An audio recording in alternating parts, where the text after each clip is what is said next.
হন, সৎকর্মশীল হন, তো এর বদৌলতে আল্লাহ পাক আপনার ছেলে মেয়েদের হেফাজত করবেন। দলিল কোরআনে কারীম আছে, সূরা কাহফ আয়াত নম্বর 82। আয়াত নম্বর 82, তার আগে আর তারপরে মুসা আলাইহিস সালাম এবং খেজর আলাইহিস সালামের ঘটনা বর্ণনা করা হয়েছে। মুসা খেজরের ঘটনা জানেন তো, মুসা খেজরের ঘটনা, মুসা খেজর আলাইহিস সালামের ঘটনার একটা অংশ ছিল যে একটা গ্রাম দিয়ে যাচ্ছিলেন মুসা আলাইহিস সালাম, খেজরের সাথে একটা দেয়াল ভেঙে পড়ছিল, ঠিক না? তখন খেজর কি করলেন? খেজরকে আল্লাহ পাক শরীয়ত শক্তি দিয়ে দেয়ালটাকে ধরে ফাঁকা সোজা করে দিলেন, মজবুত হয়ে গেল, দেয়ালটা ভেঙে পড়তো কয়েকদিনের মধ্যে হয়তো। তখন মুসা আলাইহিস সালাম দেখলেন যে দেয়ালটা এদের ঠিক করে দিল, মেহনত পরিশ্রম করলো আমার সঙ্গী খেজর, আর একটা পয়সাও নিল না, অথচ একটু আগে এই গ্রামবাসীর কাছে এত ক্ষুধার্ত ছিলাম, কিছু খেতে চেয়েছিলাম, তো খেতেও দেয়নি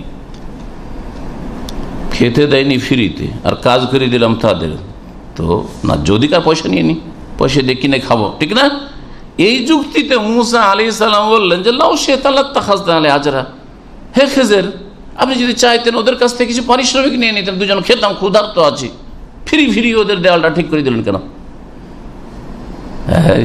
আবার তুমি এতরাজ করে ফেললে, না তোমার সাথে আগে কন্ডিশন হয়েছে, চুক্তি হয়েছে কি, যে একটা কথা বলবেন না, এর আগে দুইবার হয়ে গেছে, এটা তৃতীয় লাস্ট ফাইনাল ছিল, যে হাজা ফেরাকো বাইনিও বাইনে, এরপরে আর আমার সাথে থাকা চলবে না, হয়ে গেছে, ব্যাস আর থাকা চলবে না।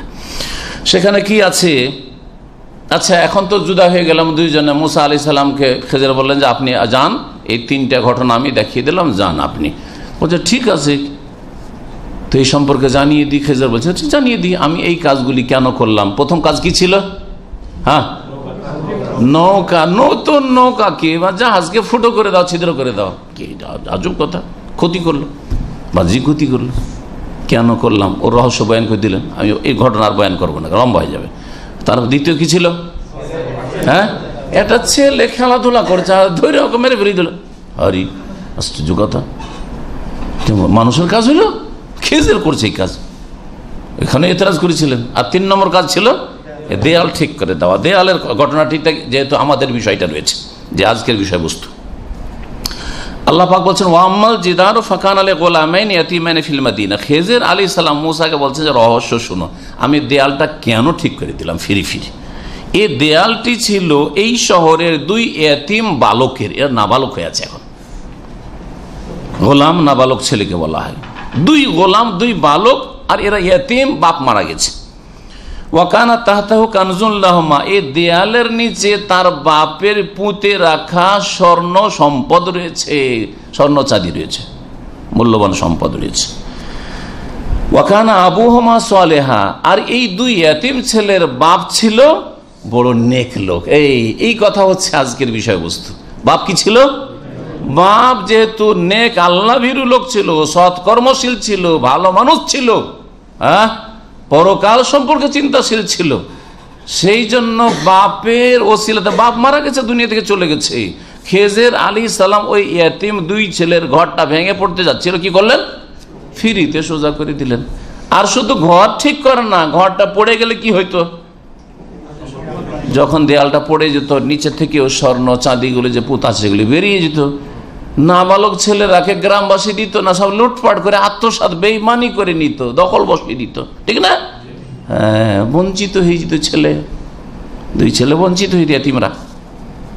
ওয়াকানা তাহতাহু কানজুন লাহুমা, এই দেয়ালের নিচে তার এই 2 এতিম ছেলের বা তার বাবার পুঁতে রাখা ধন সম্পদ ছিল। ওয়াকানা আবুহুমা সালেহা, আর এই 2 এতিম ছেলের বাপ বড় নেক লোক ছিল। ফারাদা রাব্বুকা ইয়াবলুগা আশুদ্দাহুমা ওয়া ইস্তাখরিজা কানজাহুমা, আল্লাহ তাআলা চাইলেন যে ইয়াবলুগা আশুদ্দাহুমা, এই 2টো নাবালক ছেলে সাবালক হয়ে যাক, এতদিন পর্যন্ত দেয়াল ঠিক থাক, এতদিন পর্যন্ত দেয়ালের নিচে লুকায়িত থাক, কারণ এখন এগুলো বেরিয়ে গেলে ওরা রক্ষা করতে পারবে না।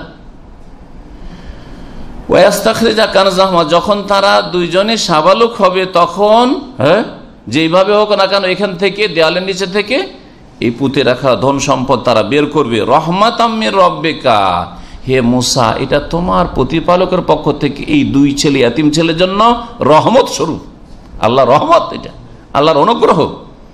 ওমা ফাআলতুহু আন আমরি, এটা আমি নিজের খেয়াল খুশি করিনি, খেয়াল খুশি জাহাজ ফুটো করে দিলাম, খেয়াল খুশি ওই লোকের ছেলেটাকে মেরে দিলাম, খেয়াল খুশি আমি দেয়ালটা ফ্রিতে ঠিক করে দিলাম, না, খেয়াল খুশি করিনি। যালিকা তাউইলু মা লাম তাসতি আলাইহি সাবরা, এই হচ্ছে বিবরণ, এই হচ্ছে ব্যাখ্যা ওই বিষয়গুলির, যেই বিষয়গুলি সম্পর্কে তুমি ধৈর্য হারা হয়ে যাচ্ছিলে, ধৈর্য ধরতে পারছে, কেন করলেন এটা, কেন করলেন এটা, কেন করলেন। জি, আল্লাহ পাকের কারখানায় অনেক রহস্য হয় যেটা বাহ্যিক বুঝতে পারেন না। আজকে কারো ফ্লাইট আছে, যাবেন বাংলাদেশ, আর মনটা উড়ে গেছে, চলে গেছে না, শুধু বডিটা এখানে আছে, পৌঁছে গেছেন বাড়ি, আপনি বাপ মার সাথে বসে আছেন, কল্পনা করছেন গিয়ে কাকে কেমন করে সালাম করব, কথা বলবো, কার সাথে প্রথম কথা বলবো, স্ত্রীর সাথে প্রথম কেমন দেখা করব, হ্যাঁ, আগে ঘরে ঢুকবো না বাপ মা, না ভাই বোন, না গ্রামবাসী, ইত্যাদি সব কল্পনা জল্পনা মগজে সব বসে আছে, চলে গেছেন আপনি, ঠিক না। এই অবস্থায় যদি বাধাপ্রাপ্ত, এয়ারপোর্টে গেলেন আর ফ্লাইট ক্যান্সেল, যান্ত্রিক গোলযোগ, ফ্লাইট ক্যান্সেল, বা ফ্লাইটটা উড়ে গেল, যেতে যেতে আপনার কি হলো, ফ্লাইট উড়ে গেল, আপনি ঢুকতে পারলেন না, হ্যাঁ, গেট বন্ধ হয়ে গেছে, মনটা খারাপ হয় না, হয় না, মন খারাপ হয় না।